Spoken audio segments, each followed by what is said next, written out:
Committee Room 29, Sound.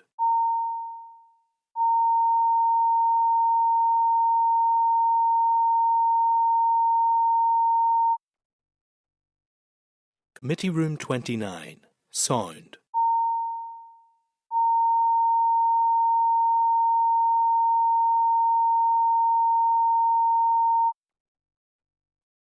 Committee Room 29, Sound.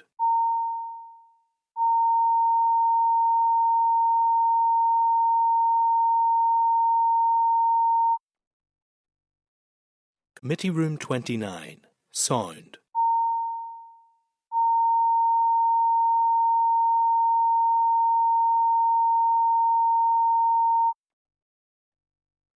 Committee Room 29, Sound.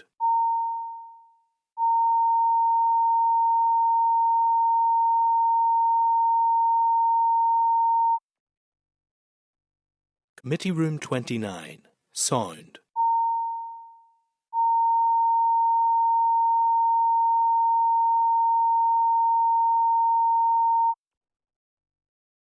Committee Room 29, Sound.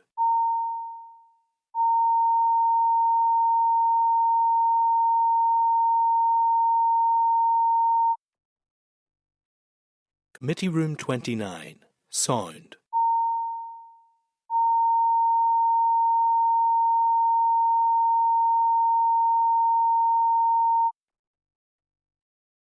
Committee Room 29, Sound.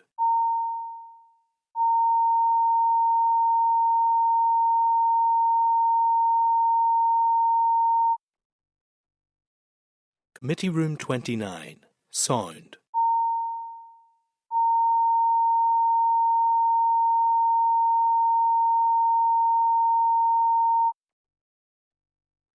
Committee Room 29, Sound.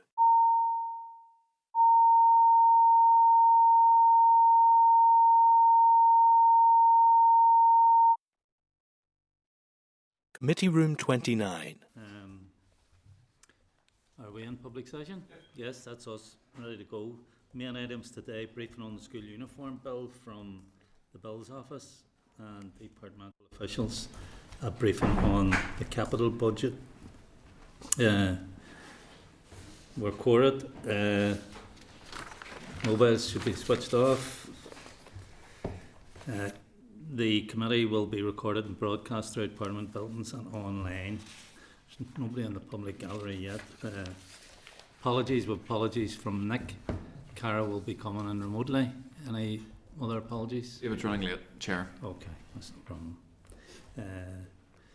On the agenda item number 2, Chairperson's business.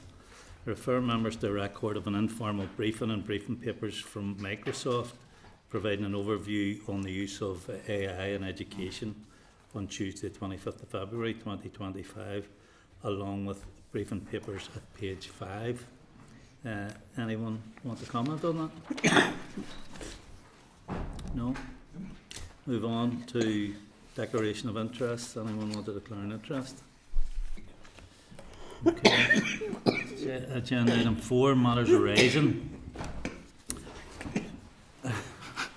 Refer members to a copy of the ministers' meeting, a copy of the minutes, I presume that should say, Yep. of the ministers' meeting with Lisneal College on Monday the 3rd of June 2024 at page 47. The committee discussed this at its last meeting and agreed to write to the Minister of Education seeking further information. Are members content to note? Yeah. Agreed. Agenda item 5, draft minutes. Refer members to draft minutes of the committee meeting of 26th of February 2025 at page 51. Have members agreed this is a complete and accurate recording of proceedings? Yep. Agreed. Agenda item 6, primary legislation, oral briefing from the Bills office.